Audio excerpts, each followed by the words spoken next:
கூலி ரிவ்யூவே நான் ஏற்கனவே வந்து முன்னாடி வீடியோ போட்டிருப்பேன். அதில் பார்த்தீங்கன்னா லாஸ்ட்டில் முடிகிறப்போ கூலி வந்து பார்க்க வந்து விற்கிற மாதிரி இருக்கிறது தான் அந்த வீடியோவை வந்து ஃபுல்லாக வந்து முடிச்சிருந்தேன். நான் வந்து இதை பற்றி பேசலாம்னு சொல்லி நான் வந்து அந்த வீடியோவில் வந்து சொல்லியிருப்பேன். கூலி வந்து ஏன் வந்து எனக்கு வந்து அந்த அளவுக்கு வந்து ஹிட் ஆகலை அப்படின்னு சொல்லி நீங்கள் வந்து கேட்டிங்கன்னா முழுக்க என்னோட தனிப்பட்ட நம்மளோட ஒப்பீனியன் தான். இப்போ வந்து பார்க்குறப்போ கூலி படம் வந்து எனக்கு அப்படியே பார்க்குறது வந்து விக்ரம் படம் பார்க்குற மாதிரி தான் இருந்துச்சு. என் வாழ்க்கையில் இன்னும் நான் எல்லா குடும்பங்களை பார்க்கணும்னு இருக்கும் எனக்கே தெரியல. ஏன்னு பார்த்தீங்கன்னா ஸ்டார்டிங்கில் ஏற்கனவே வந்து அங்கே விக்ரம் வந்து பத்தல சாங்கு, இதில் வந்துட்டு இந்த சிக்கிடு சிக்கா சாங்கு, அப்புறமேட்டு வந்துட்டு ஃபயத் பாஸ்டர் கேரக்டர் வந்து அங்கே விக்ரமில் இருக்கும். அதே மாதிரி இங்கே சோபின் கேரக்டர் ரெண்டுமே மலையாள ஆக்ட்ரஸு. நாகார்ஜுனா கேரக்டருக்கு பதிலாக இங்கே வந்து விஜய் சேதுபதி கேரக்டர் அது மட்டும் கொஞ்சம் வந்து இந்த கேரக்டரில் வந்து கொஞ்சம் அப் அண்ட் டவுனாக வந்து இருக்கும். ஆனால் இதில் ஸ்வாக் எடுத்துகிட்டு ஒரே மாதிரி தான் இருக்கும். ஏஜென்ட் ரீனா கேரக்டர் வந்து விக்ரமில் இருக்கும். அதே மாதிரி இங்கே ஒரு கேரக்டர் ஒரு லேடி கேரக்டர் வந்து பண்ணியிருப்பாங்க. கிட்டத்தட்ட சிமிலராக தான் இருக்கும் அதுவும் கிட்டத்தட்ட பார்க்குறதுக்கு. அண்ட் வந்து விக்ரம் படத்தில் வந்து கமல் கேரக்டர், இங்கே வந்து ரஜினி கேரக்டர், அதில் வந்து அவர் ஏஜென்ட்டு, இதில் வந்து அவர் வந்து கூலியோட ஹெட், அவ்வளோ டிஃப்ரென்ஸாக இருக்கும். கிட்டத்தட்ட கேரக்டரும் சினிமாசேஷன் ஃபைட் எல்லாமே கிட்டத்தட்ட ஒரே மாதிரி தான் சேமாக தான் ஃப்ளோ ஆகிற மாதிரி தான் ஃபீல் ஆகும். அண்ட் முக்கியமாக ரொம்ப ரொம்ப ரொம்ப விக்ரம் படம் மாதிரி இருக்குன்னு சொல்றதுக்கு முக்கியமான கருத்து என்னன்னு பார்த்தீங்கன்னா, அங்கே வந்து ரோலெக்ஸு, இங்கே வந்து அமீர்கான் தாதா ரெண்டுமே கிட்டத்தட்ட ஒரே மாதிரி ஒரே டைமில் ஒரே இது ஒரு ஃப்ளோவில் வந்து வர மாதிரி அப்படியே இருந்துச்சு. அதே எனக்கு பார்க்கப்போ ரொம்ப வந்து அது இதுவும் ஒரே மாதிரி இருக்கேன்னு சொல்லி, என்னடா ஸ்டோரி கூட இப்படி ஒரே மாதிரி எடுத்து வச்சிருக்கேன்னு சொல்லி சொல்கிற மாதிரி தான் இருந்துச்சு. உபேந்திரா கேரக்டர் மட்டும் அங்கே இல்லை, இங்கே வந்து புதுசாக வந்து கொண்டு வந்திருக்காங்கன்னு சொல்கிற மாதிரி தான் பார்க்க வந்து எனக்கு வந்து ஃபீல் ஆச்சு. அண்ட் வந்து பார்த்தீங்கன்னா எல்லாமே வந்து படத்தில் வந்து ஓகே தான். ஃபர்ஸ்ட் ஹாஃப் ஃபுல்லாகவே படம் வந்து சூப்பராக இருந்துச்சு. அதை வந்து குறை சொல்லவே முடியாது. நாகார்ஜுனால எவ்வளோ பவர்ஃபுல்லான கேரக்டர், அவர் வந்து ரொம்ப சூப்பராக யூஸ் பண்ணியிருக்கலாம்.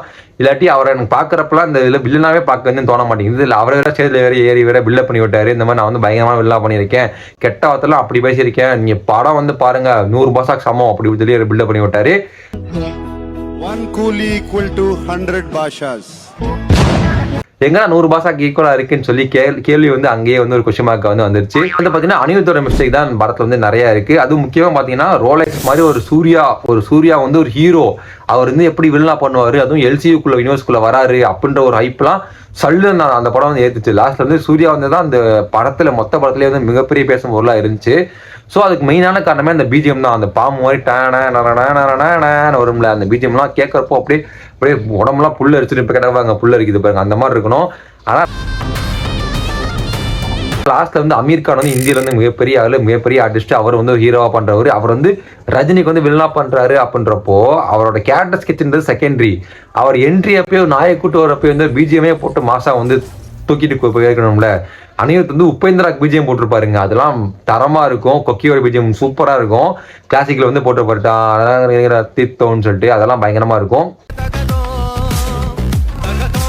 ஸோ அதோட இங்கே கம்பேர் பண்ணி பார்த்தீங்கன்னா கூட இவர் தான் மெயின் வில்லனா காட்டுறாங்க. கிளைமேக்ஸ்ல வராரு, ஒண்ணுமே இருக்குது. அமீர்கான் பிஜிஎம் வந்து ஒண்ணுமே இல்லாம இருக்கு, ரொம்ப சிம்பிளா இருக்கு, ரொம்ப ஆர்டினரியா இருக்கு. இதை எப்படி வந்து லோகேஷ் ஓகே பண்ணாருன்னு தெரியல. அனிருத் எப்படி இருந்து இது வந்து மாசான பிஜிஎம் வந்து போட்டுருக்கான்னு தெரியல. நிறைய பேருக்கு வந்து இந்த ஒப்பீனியன் வந்து கண்டிப்பா வந்து இருக்கலாம். என்ன பாசிட்டிவ்னு சொல்லி பார்த்தீங்கன்னா தலைவர் இருக்காரு, ரஜினிகாந்த் இருக்காரு, அவருக்காக இந்த படம் வந்து பார்க்கலாம். ஆனால் இது வந்து பக்கா தியேட்டர் மெட்டீரியல் படம். தியேட்டரில் போய் ஃபேன்ஸான பார்த்து ஜாலியாக வந்து என்ஜாய் பண்ண வேண்டிய படம். அதுவும் இல்லாமல் ரீமேக் சாங் வந்து ஒன்று போட்டிருப்பாரு, பிரசாந்தோட ரீமேக் சாங் ஒன்று போட்டிருப்பாரு. அது வந்து எனக்கு வந்து அந்தளவுக்கு இன்னும் சாட்டிஸ்ஃபை ஆகலை. அதுக்குள்ள ரஜினியோட பழைய பாட்டே நிறைய பாட்டு இருக்குது, அதே கூட சூப்பராக வந்து போட்டுருக்கலாம். அது முக்கியமாக டிஏஜிங் வந்து சொல்லியே ஆகணுங்க. டிஏஜிங் வந்து நீங்கள் எடுத்து பார்த்தீங்கன்னா நிறைய பேர் சூப்பராக சொல்லி சொல்கிறாங்க, ஓகேங்களா. அதுக்கான கேள்வி வந்து படத்திலேயே இருக்குது. சத்யராஜோட லுக் பார்த்தீங்களா, ரஜினியோட லுக் பார்த்தீங்களா, சத்யராஜ் லுக்கு ரஜினி லுக்கு டிஏஜிங்கில் படம் நீங்கள் பார்த்தீங்களா, நீங்கள் கிளியராக நோட் பண்ணி பாருங்கள். சத்யராஜுக்கு டிஏஜிங் ப்ராப்பராக இருக்கும், சூப்பராக இருக்கும், ஹேட்ஸ் ஆஃப் சொல்லலாம், செம்மையாக இருக்கும். ஆனால் ரஜினிக்கு அப்படியே எடுத்து பார்த்தீங்கன்னா ஏதோ சாண்டேஸில் வர கேமில் இருக்க ஒரு ஃபிகர் மாதிரி வந்து ரஜினி வந்து மாற்றி வச்சுருப்பாங்க. அது வந்து கொஞ்சம் வந்து பார்க்கறதுக்கு வந்து கொஞ்சம் இதாக தான் இருந்துச்சு.